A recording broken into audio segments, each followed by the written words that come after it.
말씀은 사도행전 27장 1절 말씀입니다.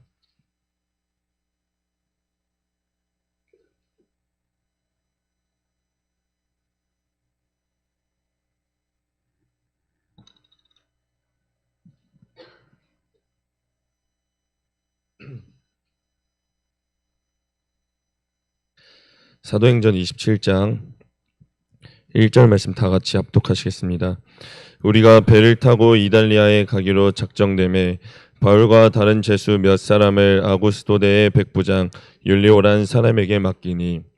아멘. 기도드리시겠습니다.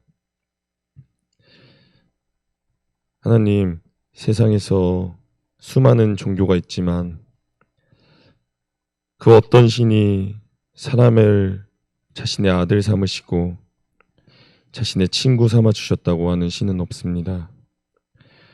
우리 사람은 이렇게 많이 연약하고 부족하고 우리를 창조해 주신 하나님의 뜻을 어기고 살아가는 그런 불효를 지을 때가 참 많은데, 이런 우리를 내치시지도 않고 돌아올 때마다 언제나 환영해 주시며 맞이해 주시는 그 절대자이신 하나님만을 의지하기 원합니다. 하나님, 우리의 연약함을 용서하여 주옵시고 완전하신 하나님만을 의지하고 붙잡으며 살아가게 하여 주옵소서. 예수님의 이름으로 기도드립니다. 아멘. 할렐루야. 대선이 끝났죠. 대선이 끝나고 윤석열 후보님이 당선이 되셨습니다. 우리 크리스찬들은 흔히 말해 보수로 갈 수밖에 없다고 여태껏 많이 배웠죠. 그런데 그 보수에 관해서 오해를 하시는 분들이 있습니다. 우리나라에서 있는 당들, 그 보수당과 진보당, 이러한 개념으로 착각하시는 분들이 많은데, 그게 아니라 성경적 세계관을 가지고 기존의 사고와 기존에 있는 문화를 지키고 발전해 나가는 뜻에서 우리는 보수의 길로 가야 된다고 배웠죠.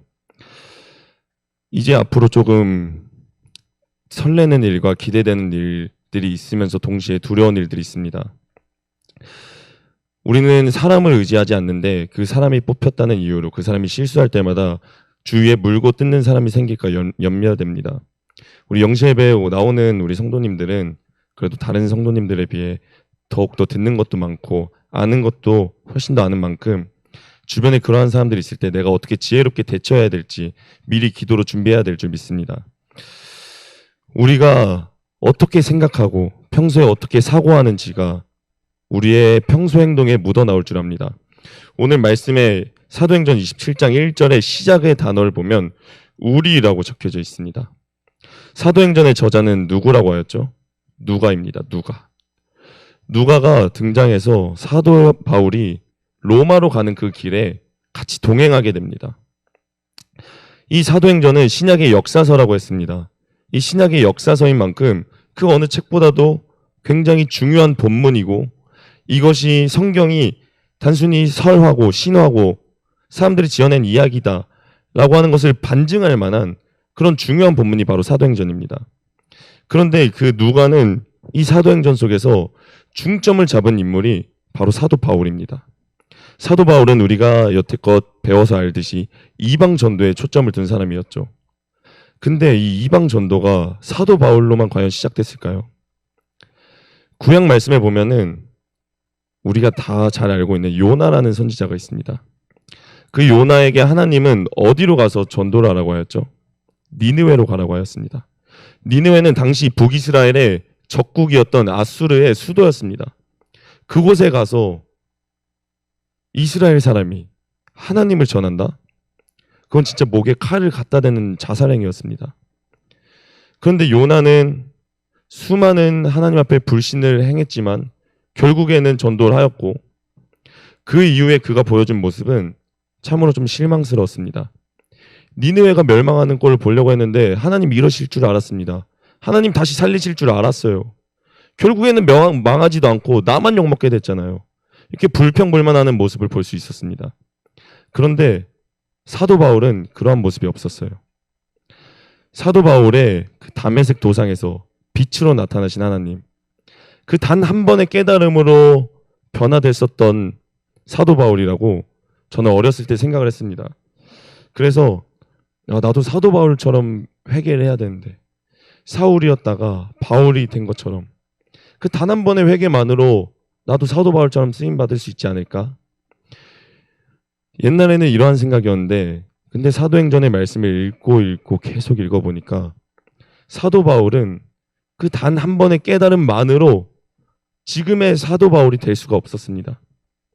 수많은 인내의 과정, 수많은 훈련의 과정이 있었겠죠. 그 과정 속에서 사도 바울도 두려웠을 것이고 요나처럼 도망도 가고 싶었을 것이고 지쳤을 것이고 위로받고 싶었을 것이고 정말 많이 힘들었을 것입니다. 그러나 그럼에도 불구하고 그 사도 바울은 묵묵히 자신의 길을 갔습니다. 누가가 그 사도 바울을 이 사도행전의 중심 인물로 정한 이유 분명히 본받을 부분이 있기 때문이겠죠. 우리들이 깨달아야 할 부분이 있겠죠. 사도 바울은 흔히 말해 개척자라고 볼 수가 있습니다. 그 누구도 걸어가지 않은 그 길을 걸어간 사람. 우리는 살아가면서 선택을 해야 하는 순간이 참 많습니다. 우리 아이들 같은 경우는 이제 고등학교를 갔으니 고등학교 졸업하고 나면 내가 대학에 가야 될지 바로 군대에 가야 될지 취업의 전선에 바로 뛰어들어야 될지 내가 결혼은 어떤 사람과 해야 되는지 내가 집은 어떻게 구해야 되는지 내 아이는 어떤 학교에 보내야 되는지 어떤 학원에 보내야 되는지 참 수많은 선택을 하게 되는데 그 선택에는 당연히 책임이 따르겠죠. 그 책임을 짊어내고 그 책임질 줄 알고 그 선택을 계속 쌓아와서 내가 이제는 어떻게 하나님 앞에 선택해야겠다.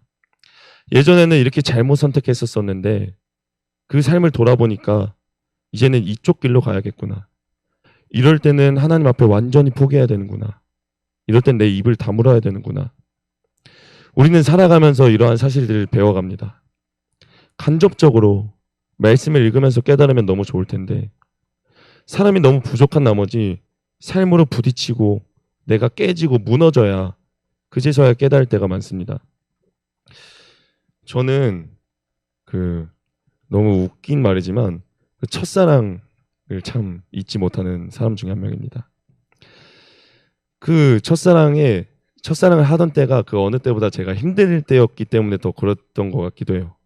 공부를 해야 되는데 공부를 안 하고 연애를 하고 있으니 교회에 오면 다들 쟤 공부하라고 보냈더니만 연애를 하고 있네 하는 시선으로 다들 나를 바라보는 것만 같고 교회에도 의지할 곳이 없고 그때 제 믿음은 충분하지도 않아서 하나님께 의지할 수도 없었고 그러니까 제가 오로지 그 상대방에게만 계속 매달리고 집착하고 의지했었던 것 같아요. 잠도 나는 한두 시간도 안 자고 그 사람 보려고 경기도까지 가고 일도 다 세면서까지 그 새벽 편의점 알바하면서까지 그랬는데 결국에 제 첫사랑의 연애의 끝은 제 차임으로 끝났습니다. 처음으로 이별 통보를 받았을 때 눈물이 막 났어요. 영화에서나 보던 그 장면. 무슨 감정인지도 모르겠는데 생각할 시간이 필요한 것 같아. 그 카톡을 보는 순간 눈에서 눈물이 하염없이 쏟아지는 거예요. 그리고 저는 성경적으로 내가 왜 이런 일이 일어났는가, 하나님 앞에 왜 이러한 일이 일어났는가를 상고하기 위해 교회로 오는 것이 아니라 세상의 술자리로 갔습니다. 그리고 저보다 고작 2, 3년, 3, 4년 더 산 사람들에게 물어봤죠. 제 연애를 쫙 얘기해주면서 왜 이런 건가? 왜 나만 이런 아픔을 겪어야 되는가? 근데 그때 저한테 하던 말이 다 그거였습니다. 네가 어려서 그래. 네가 철부지 같아서 그래. 그래서 어린 남자들이 하는 실수야. 막 그런 말을 하더라고요. 그래서 그때 제가 기도로 하나님 앞에 매달리기보다는 어떻게 하면 어른스러워질 수 있을까? 어른스러워지고 싶다. 이러한 생각을 했었습니다. 그리고 당연히 어른스러워지지 못했죠. 근데 이제 신앙으로 다시 돌아와서 하나님 안에서 성숙한다는 것은 무슨 뜻일까? 사도 바울도 그 누군가에게는 굉장히 기댈 수 있는 존재였고 수많은 사람들이 사역할 때 찾고 싶은 사람이었고 이방에 있는 데살로니가, 빌립보, 고린도 어딜 가든 사도 바울이 올 때 성도님들의 마음은 참 기대고 싶고 편안했고 다 물어보고 싶고 여쭤보고 싶고 하나하나 다 가서 상담하고 싶은 그런 존재였을 것입니다. 우리 교회는 그러죠. 목사님들 항상 말씀하시죠. 미랄과 같은 교회. 단순히 내가 어딜 가서 나보다 신앙이 좋은 사람, 똑똑한 사람, 지혜로운 사람에게 기대기만 하는 존재가 되기보단 누군가가 나에게 기댈 수 있는 존재가 되길 이 시간 간절히 축복드립니다. 우리가 어딜 가든 본이 되어야 되고 하나님 앞에 합리적인 선택을 할 줄 알아야 되고 내가 힘들지만 참아야 되고 내가 억울한 상황이지만 내 억울함을 나타내기보단 말을 들어줄 줄 아는 사람이 돼야 되고 이렇게 변해야 되는 모든 이유는 바로 하나님의 영광을 나타내기 위함입니다. 사도 바울도 많이 힘들었겠죠. 많이 힘들었을 것입니다. 데살로니가 교인들에게는 내가 너네들에게 본이 되기 위하여 밤낮으로 내 텐트 메이커, 천막을 만드는 일도 계속하였고 너네들에게 손을 빌린 적이 없다. 어딜 가든지 덕이 되기 위해 살았었고 그의 이면에 뒷면에는 눈물로 그의 삶을 살았을 것입니다. 스데반 집사님을 생각하면서 남들은 다 배를 타고 걸어가는 그 길 속에 나는 걸어갈게요 하고 묵묵히 걸어가면서 하나님과 대화하는 그 시간.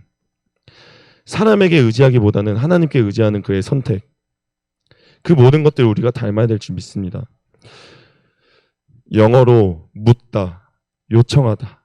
이게 무슨 단어죠? ask.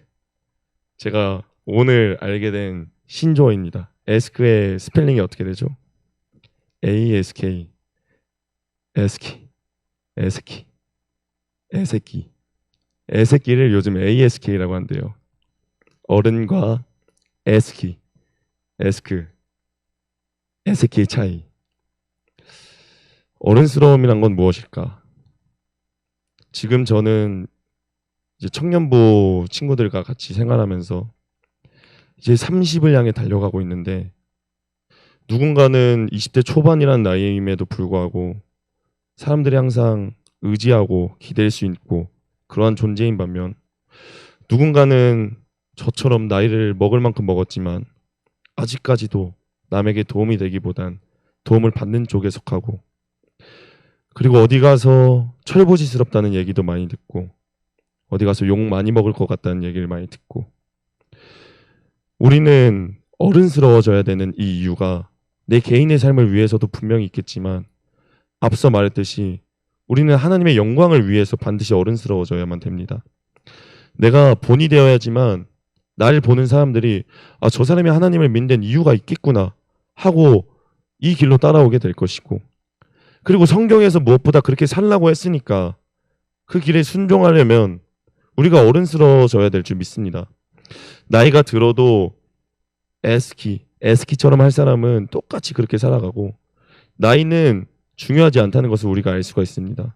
다만 상대적으로 어른스럽다고 불리는 이유는 경험이겠죠.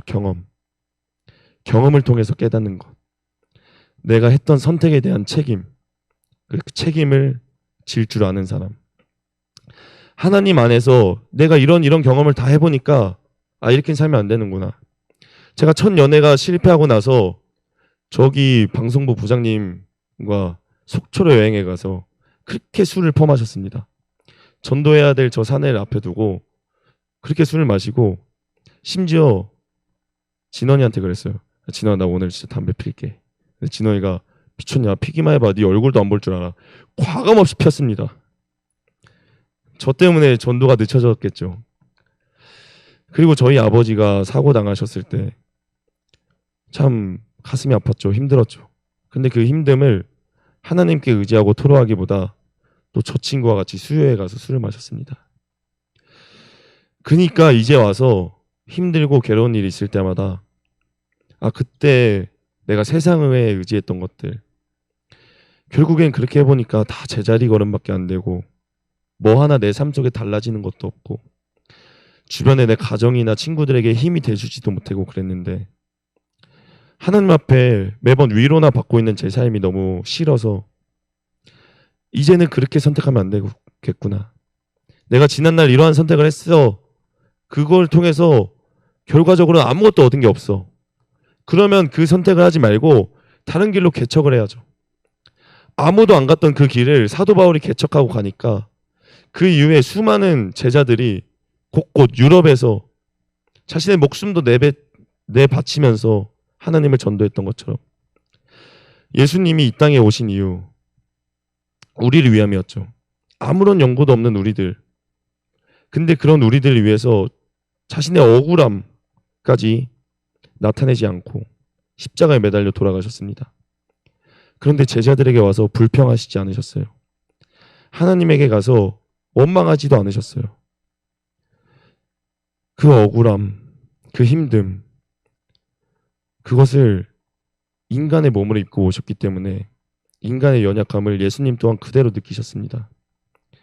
그치만 어차피 이 길로 가면 결국엔 내가 승리할 거 알아. 내가 이 길로 가면 사람들이 결국에는 복음이 쭉 퍼져서 날 믿게 될 거 알아. 하는 자기 정신 승리로 가신 길이 아니셨어요. 결국.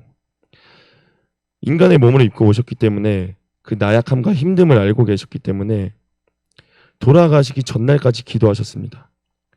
땀방울이 핏방울이 될 때까지 하는 그 기도. 우리는 무언가 큰 일을 하려고 하면 저부터가 그래요. 무슨 스케줄이 있으면 그 전에 기도로 하나님 앞에 보충하기보단 잠을 미리 보충해둬요. 이따가 이러한 일들이 있으니까 미리 잠을 좀 자둬야겠다. 오늘 진원이랑 이런저런 대화를 하는데 진원이가 그러더라고요. 기도를 하는데 그게 힘듦으로 다가올 게 아니라 하나님과 대화하면서 그 속에서 힘을 얻는 그걸로 다가와야 되는데 자신의 마음가짐이 좀 잘못됐던 것 같다. 이제 마음을 바꿔보려고 한다. 제 술, 담배 때문에 몇 년이나 늦춰진 저 친구의 믿음이 오늘 저에게 또 다른 깨달음을 줬습니다. 그 예수님도 마찬가지였겠죠. 돌아가신 그 전날까지, 돌아가신 그 날까지 계속 기도하셨습니다. 나약함을 아니까, 연약함을 아니까. 어른스럽다는 거는 사실 제가 막 이것저것 막 찾아왔어요. 말을 할 때와 멈출 때를 모름, 인정과 사과의 타이밍도 모름, 인정할 타이밍도 모름, 내가 어떻게 보이는지 다른 사람의 시선도 모름, 다른 사람의 입장에서 어떻게 생각하는지 사고도 못함. 이것저것 다 찾아왔는데 결국 어른스럽다는 정의가 무엇일까? 뭐 한마디로 딱 정의하기가 너무 어려운 거예요. 근데 단 위에 올라서기 전에 앞서 딱 그 단어가 생각나더라고요. 묵묵히 걸어가기. 그냥 계속 걸어가는 것. 사도 바울도 계속 걸어갔고 예수님도 계속 걸어가셨고 내가 정말 힘들 때도 있고 멍청하다는 소리도 많이 듣고 많이 눌리고 또는 내 혈기 때문에 넘어질 때도 많고 그치만 그때마다 내가 낙담하고 주저할 게 아니라 세상에 가서 세상의 위로를 받는 게 아니라 하나님 앞에 그냥 묵묵히 계속 걸어가는 것. 그것이 진짜 어른스러운 게 아닐까. 내가 묵묵히 걸어가다 보면 누군가 나에게 기대어 주는 사람이 되자라는 생각이 아니라 내가 묵묵히 걸어가다 보면 어느새 내 옆에 내 뒤에는 자연스럽게 같이 걸어가는 사람이 있지 않을까. 예수님이 그 길을 계속 걸어가시니까 십자가에 매달려 돌아가실 때 다 떠났던 그 12제자들이 다 예수님을 쫓아 가룟 유다 빼고 다 예수님을 쫓아 걸어갔던 것처럼 우리도 그러한 사람이 되어야 될 줄 믿습니다. 내가 아무리 힘들고 괴롭고 많이 넘어지고 그러더라도 하나님 앞에 내 생각 다 내려놓고 그냥 묵묵히 걸어가는 우리가 되길 이 시간 간절히 축복드립니다. 기도드리겠습니다. 하나님, 살면서 무엇이 정답인지 몰라 하나님 앞에 나와서 기도해야 되고 외쳐야 되고 그래야 되는데 그러지 않고 내 힘으로 내가 하고 싶은 대로 선택할 때가 참 많습니다. 내가 그냥 화나면 나는 대로 화도 내고 내가 너무 외로우면 외로울 대로 미디어와 세상 것으로 나를 끝없이 몰아넣고 주님 앞에 간절히 나와서 매달려야 되는 거 머리로는 아는데 몸이 귀찮아서 그냥 지금의 신앙생활이면 충분하겠지 하고 변화되지 않는 삶, 변화하려고 하지 않는 삶을 살아갈 때가 참 많습니다. 그러나 성경에 나와 하늘 소망만 바라보고 걸어간 사람들은 힘들고 아프고 괴롭더라도 주님 앞에 하나님만 바라보며 하늘 소망만 두며 묵묵히 걸어갔습니다. 하나님 그 길을 우리도 걸어가게 하여 주옵소서. 예수님의 이름으로 기도드립니다. 아멘.